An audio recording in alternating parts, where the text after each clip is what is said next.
গোপালগঞ্জ টুঙ্গিপাড়ায় জাতিপিতা বঙ্গবন্ধু শেখ মুজিবুর রহমানের সমাধিতে শ্রদ্ধা জানিয়েছেন নতুন সেনাপ্রধান জেনারেল ওয়াকারুজ্জামান। দুপুরে সমাধিসৌধ বেদিতে শ্রদ্ধা জানানোর পর বিশেষ মোনাজাতে অংশ নেন তিনি।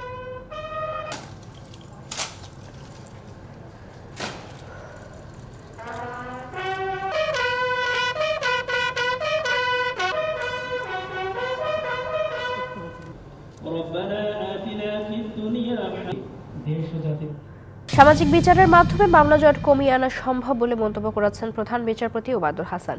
সকালে নাটোর জজ আদালত চত্বরে বিচার প্রার্থীদের জন্য বিশ্রামাগার ন্যায়কুঞ্জ উদ্বোধন অনুষ্ঠানে তিনি একথা বলেন। খুলনার সাবেক ইউপি সদস্য আরিফুল ইসলামকে হত্যার ঘটনায় এখনো কাউকে আটক করতে পারেনি পুলিশ। এখনো কোনো মামলাও হয়নি।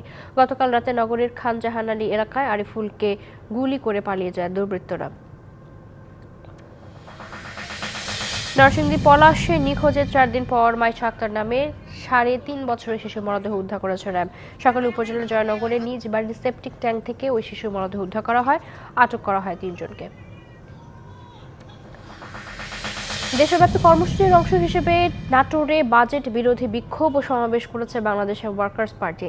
সকালে নগরীর কানাইখালী এলাকায় এই কর্মসূচি করেন তারা।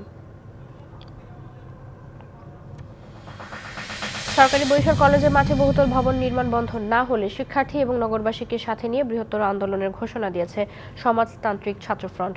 সকালে ভবন নির্মাণ বন্ধে সমাজতান্ত্রিক ছাত্র ফ্রন্ট মহানগর শাখার উদ্যোগে কলেজ ক্যাম্পাসে মানববন্ধন হয়। নগদের কাছে সব গ্রাহকই প্রিয়, তাই তো সারা দেশে ক্যাশ আউট চার্জ সবচেয়ে কম।